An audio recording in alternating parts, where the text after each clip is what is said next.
Assalamualaikum warahmatullahi wabarakatuh. Perkenalkan, saya atas nama Yosefina Tenung, NIM 223111026, kelas Biologi 6.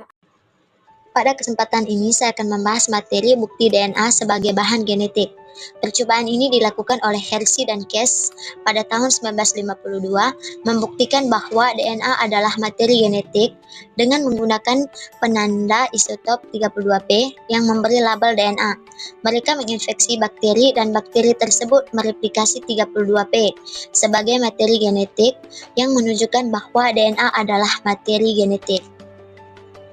Gambar ini menunjukkan eksperimen Hershey dan Case.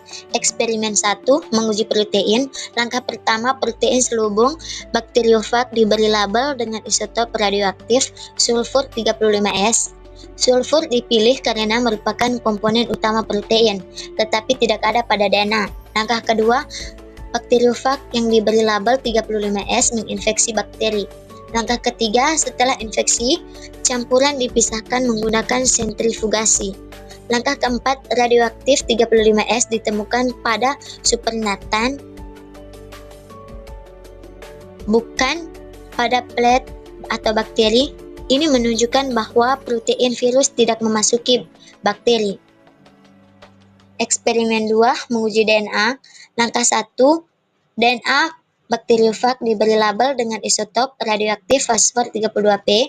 Fosfor dipilih karena merupakan komponen utama DNA, tetapi tidak ada pada protein. Langkah 2, bakteriofag yang diberi label 32P menginfeksi bakteri. Langkah 3, setelah infeksi campuran dipisahkan menggunakan sentrifugasi. Langkah 4, radioaktif 32P ditemukan pada pelet atau bakteri, bukan pada supernatan.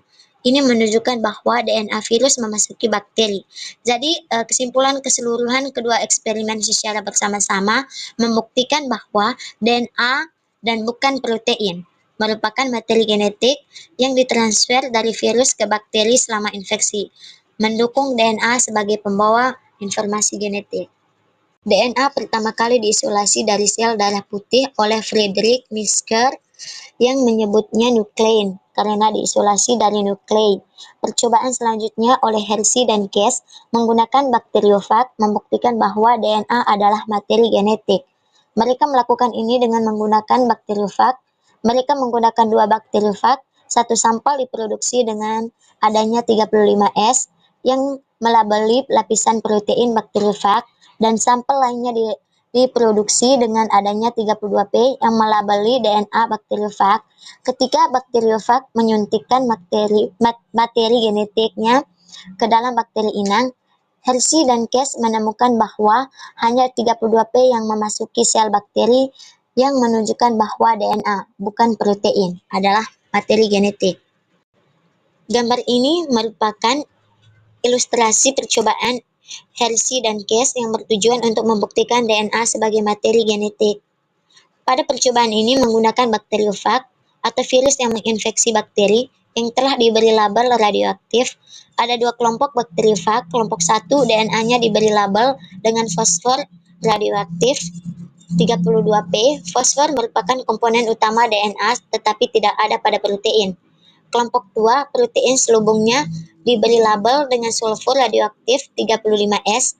Sulfur merupakan komponen utama protein tetapi tidak ada pada DNA. Jadi kedua kelompok bakteriofag tersebut kemudian digunakan untuk menginfeksi bakteri. Setelah infeksi, campuran dipisahkan menggunakan proses blending dan sentrifugasi untuk memisahkan virus dari bakteri. Jadi hasil percobaan pada kelompok 1, radioaktif 32P ditemukan di dalam bakteri, menunjukkan bahwa DNA virus telah masuk ke dalam bakteri.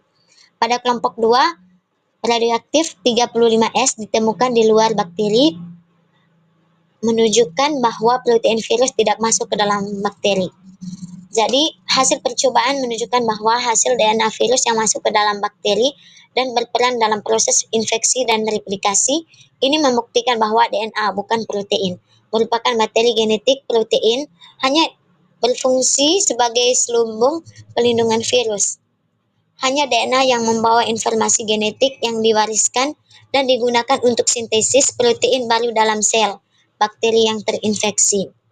Satu kelompok fag diberi label dengan 35S yang dimasukkan ke dalam lapisan protein. Kelompok lain diberi label dengan 32P yang dimasukkan ke dalam DNA. Bakteri terinfeksi dengan fag kultur dicampur dan disulfurgasi untuk memisahkan fag dari bakteri. Lalu, pelet bakteri dikulturkan. Bakteri yang terinfeksi fag yang mengandung DNA berlabel 32P menghasilkan fag berlabel 32P. Bakteri yang terinfeksi fag berlabel 35S menghasilkan fag yang tidak berlabel. Jadi kesimpulannya adalah hasil percobaan menunjukkan bahwa DNA bakteriofag dan bukan proteinnya yang masuk ke dalam sel bakteri dan terlibat dalam proses replikasi virus. Protein virus hanya berperan dalam menempel pada sel bakteri dan menginjeksikan DNA. Ini memberikan bukti kuat bahwa DNA adalah pembawa informasi genetik. Sekian presentasi singkat dari saya. Terima kasih.